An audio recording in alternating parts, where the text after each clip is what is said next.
You know the signs. The bright green leaves start to pale and yellow. New growth grinds to a halt. Rain pools on the surface instead of soaking in, and pests suddenly seem to be everywhere at once. When a garden starts failing like this, the instinct is to intervene from above. We apply synthetic fertilizers, increase the watering schedule, and dig up the dirt to loosen the beds. Yet these interventions often make the garden feel harder and harder to manage. The plants become weaker, the soil feels heavier, and keeping things alive turns into a constant chore. This approach relies on a specific assumption, that soil is dead, inert material, essentially a sponge whose only job is to hold roots upright while humans deliver chemical inputs.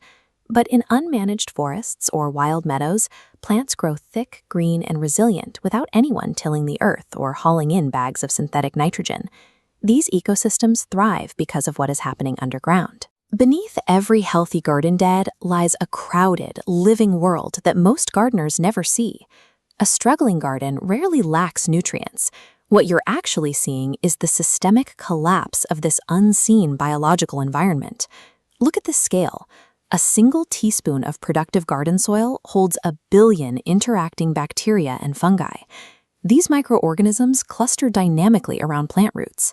In a healthy system, microbes, not fertilizers, are the primary force delivering nutrients.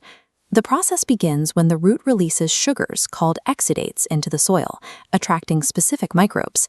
It's a biological trade. Microbes consume the sugars and, in exchange, deliver bioavailable minerals directly back to the plant. One of the most important partners in this underground economy is mycorrhizal fungi. These fungi act like microscopic extension cords, fusing with roots and sending threads far out to fetch water and minerals.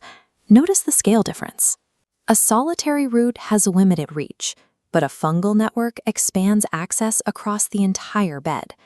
A plant's survival depends on maintaining this microscopic trade network. When this system functions, the plant no longer relies on surface-level chemical drops.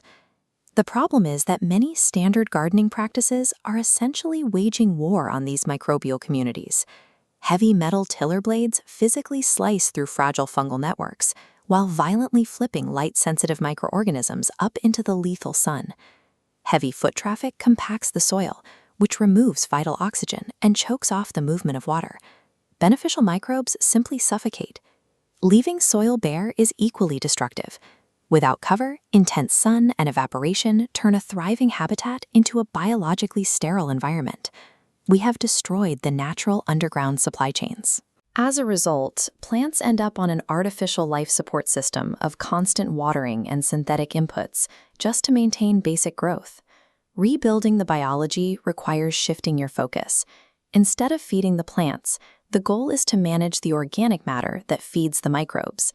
Adding high-quality compost acts as a biological starter culture, injecting living microorganisms and the food they need directly into the soil.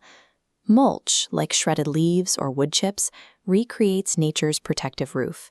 It insulates the microbes from temperature swings and prevents the moisture loss that would otherwise kill them. Keeping living roots in the ground ensures the underground economy is fueled by root exudates. Cover crops like clover keep the system active year-round. Finally, ceasing unnecessary tilling allows fungal networks and soil structure to stabilize permanently.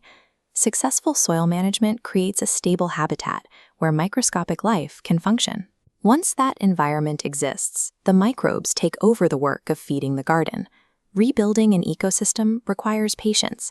Unlike the immediate hit of synthetic fertilizers, biological recovery happens gradually, season after season.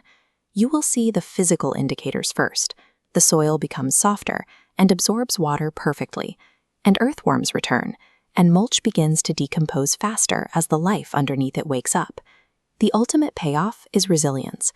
Plants grown in active soil tolerate heat, survive drought, and resist disease because they have a massive underground support network. Building a bottom-up environment allows plants to thrive naturally. The most vital part of any garden is the invisible world